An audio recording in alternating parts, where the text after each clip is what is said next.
AFC Asian cup কোয়ালিফিকেশনের ম্যাচে ভারতের বিপক্ষে মাঠে নামবে বাংলাদেশ। সেই ম্যাচের সময়সূচিটা হয়তো আপনারা জানেন না। আগের ভিডিওতে সেই ম্যাচের সময়সূচি বলেছি, সেটা আরও প্রায় 1 থেকে 1.5 মাস আগে। সেটা ছিল প্রাথমিক সময়সূচি।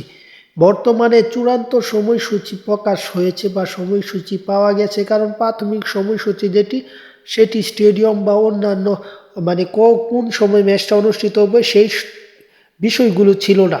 যেটা চূড়ান্ত সময়সূচি এবার দেখবেন এই ভিডিওর মাধ্যমে। সেই ভিডিওতে কোথায় ম্যাচটি অনুষ্ঠিত হবে, কোন গ্রুপের ম্যাচ, বা এটা কত তারিখ এবং কয়টার সময় সব জানতে পারবেন।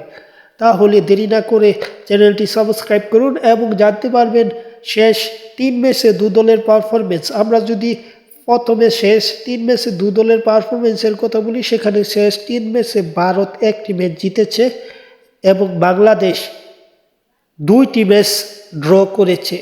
মোট কথায় ভারত এখন পর্যন্ত শেষ 3 ম্যাচে বাংলাদেশের বিপক্ষে হারেনি এবং বাংলাদেশে তারাও 2টি ম্যাচ ড্র করতে সক্ষম হয়েছে। এবং যদি আমরা এই ম্যাচের সময়সূচি দেখি, এশিয়ান কাপ কোয়ালিফায়ারের এই ম্যাচটা হচ্ছে সি গ্রুপের একটি ম্যাচ, যেখানে ভারত এবং বাংলাদেশ মুখোমুখি হবে। এই ম্যাচটা আসছে 25শে মার্চ অনুষ্ঠিত হবে। এটা হয়তো অনেকেই জানেন।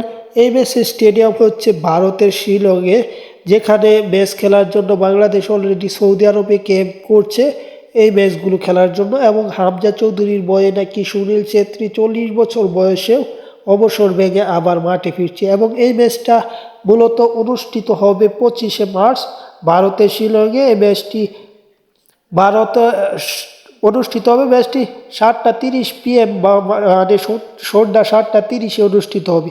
এই ম্যাচে ফেভারিট হিসেবে ভারত থাকলেও পরিসংখ্যানে ফেভারিট ভারত, কিন্তু সাম্প্রতিক পারফরমেন্সে ভারতে গেল বছর একটি ম্যাচও জিততে পারেনি এবং বাংলাদেশের অবস্থাও তেমন ভালো নয়। কিন্তু হামজার অন্তর্বর্তীতে বাংলাদেশ ভালো করবে বলে বিশ্বাস।